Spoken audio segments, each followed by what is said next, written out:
Assalamualaikum warahmatullahi wabarakatuh. Salam bahagia, salam sejahtera, salam putri cempa, cerdas, cantik, mandiri, proaktif, dan agamis. Teman-teman semua, beruntung sekali orang yang kebetulan di dunia ini terlahir menjadi seorang pemimpin. Memang sih banyak sekali ulama-ulama sufi yang menyampaikan ngapain jadi pemimpin. Pemimpin itu berat, tanggung jawabnya lahir batin dunia akhirat. Kamu nggak usah mencalonkan diri jadi anggota DPR, kamu nggak usah mencalonkan diri jadi kepala desa, kamu nggak usah mencalonkan diri jadi bupati. Padahal anak-anak muda ada yang dari kecil itu terpanggil hatinya, aku harus menjadi seorang pemimpin, aku akan membangun desaku, aku akan membangun kabupaten atau kota kelahiranku, begitu. Lalu kenapa kita harus bersyukur jika ada di sekitar kita terlahir seorang pemimpin? Karena sesungguhnya manusia diciptakan Allah itu menjadi khalifah di muka bumi, khalifatu fil ardi, khalifah di muka bumi. Jadi itu sunnatullah, sudah menjadi ketentuan Allah bahwa manusia diciptakan di dunia ini menjadi seorang pemimpin. Seorang bapak memimpin keluarganya, anak istrinya, orang tua memimpin saudara-saudaranya. Kemudian ketika kita sendiri masih muda, anak-anak generasi milenial, kita memimpin siapa? Kita belajar menjadi pemimpin di OSIS, menjadi pemimpin di Karang Taruna, di IPNUI PPNU. Kita belajar yang paling penting adalah memimpin dirinya sendiri. Jadi kita ini terlahir menjadi seorang pemimpin. Bagaimana kita tahu tugas dan tanggung jawab? Kalau kita muslim, kita berkewajiban untuk sholat 5 waktu, kita berkewajiban untuk puasa. Itu memimpin dirinya sendiri. Mampu nggak menjalankan perannya sebagai seorang pemimpin mulai dari dirinya sendiri. Untuk itu bersyukur sekali apabila kita terlahir sebagai seorang pemimpin. Menjadi ketua RT disyukuri, menjadi ketua RW disyukuri. Apa sebetulnya tugas menjadi seorang pemimpin itu? Yang paling penting adalah menjalankan sesuai dengan aturan yang ada dulu. Jadi aturannya begini, aturannya seperti ini, dijalankan. Dan yang kedua, peka terhadap situasi dan kondisi warga lingkungan yang dipimpinnya. Kita tidak bisa menyamakan diri kita dengan orang lain yang tidak punya tanggung jawab. Karena kita menjadi seorang pemimpin, kita harus lebih bertanggung jawab terhadap warga yang dipimpinnya daripada yang lain. Biarin cuek aja, ngapain? Itu kan urusan mereka sendiri. Nggak bisa seperti itu. Seorang ketua RT misalnya membawai 50 kepala keluarga, satu-satu harus bisa mengidentifikasi wargaku iki sopo, wargaku iki kepiye, kuat mangan apa ora, pekerjaane apa, wonge jahat tah ora, wonge apik apa ora, backgroundnya seperti apa. Itu ketua RT itu mampu untuk menginventarisir, mengidentifikasi warganya. Naik kepada kepala desa. Kepala desa misalnya warga masyarakatnya terdiri dari beberapa dukuh. Dukuh ini karakternya begitu, dukuh ini karakternya begini.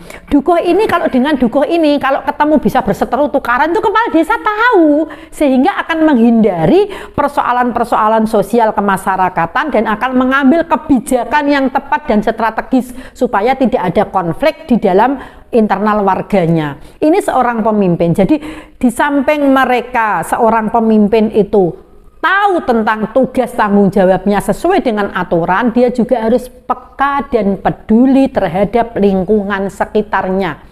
Kalau menjadi warga negara baru, warga masyarakat baru, kok tiba-tiba dipilih menjadi seorang kepala desa atau kepala daerah misalnya, ya harus belajar mencari sumber referensi informasi sebanyak-banyaknya supaya dapat kenal terhadap geografis dari wilayahnya, teritorial dari wilayahnya. Itu seorang pemimpin. Peka peduli itu penting. Apabila kita sudah belajar menjadi seorang pemimpin yang baik, maka kita juga akan menyadari bahwa tugas dan kewajiban pemimpin yang ketiga adalah mensejahterakan warga. Ini penting.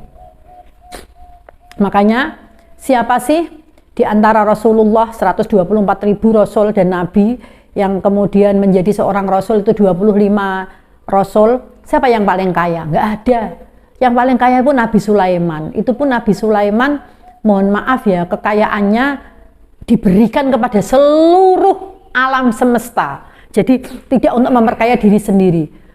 Kanjeng Nabi Muhammad SAW saja dari kecil lahir sampai kapundutnya, sampai wafatnya, itu tidak pernah ada cerita Rasulullah bergelimang harta. Tetapi sahabat-sahabatnya Rasul menjadi orang-orang kaya. Artinya apa? Bahwa seorang pemimpin itu wajib hukumnya siap menderita dibanding dengan rakyatnya. Jangan malah kebalik, aku pejabat kok aku ya kudune luwih sugih timbang warga. Aku keliru. Wajib hukumnya siap menderita, tidak ada keluh kesah.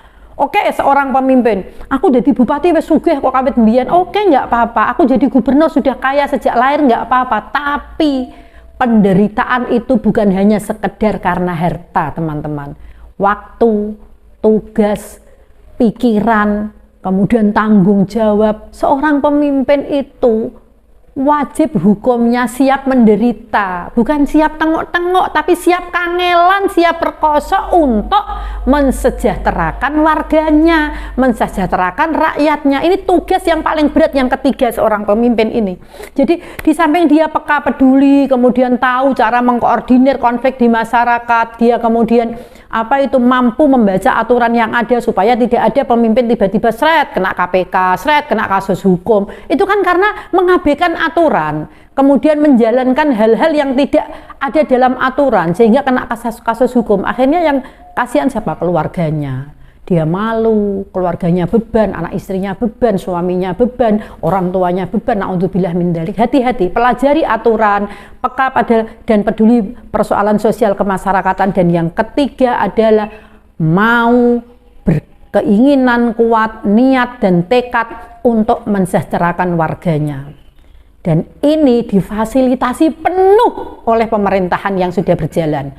Duite ono, pasukane ono, tinggal dia mau nggak mensejahterakan warga.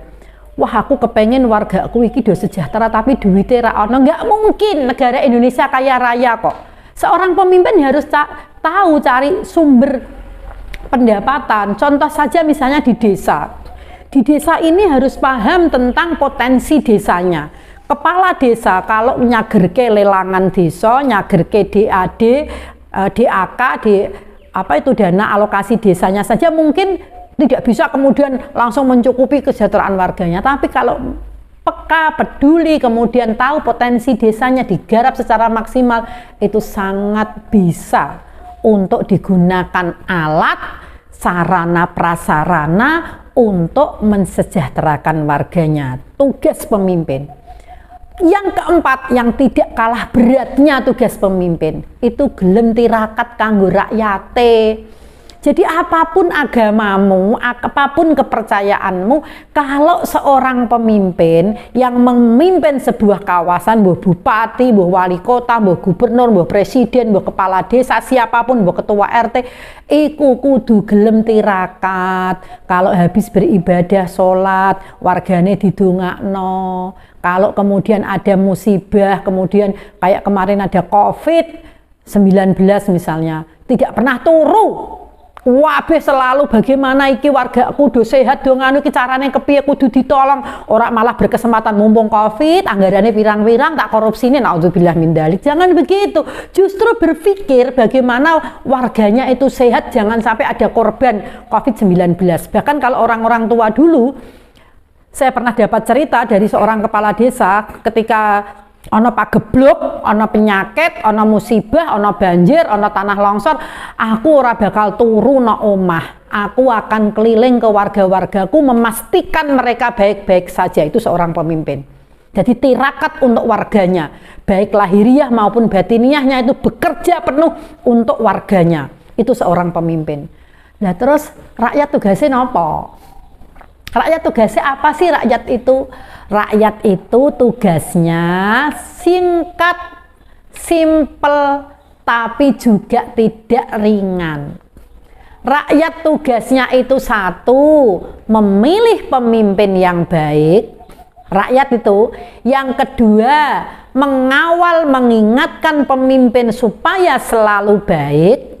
Jadi rakyat kalau sudah memilih, harus memilih ketua RT, harus memilih ketua RW, harus memilih kepala desa, harus memilih bupati, harus memilih gubernur, jadi dijarke.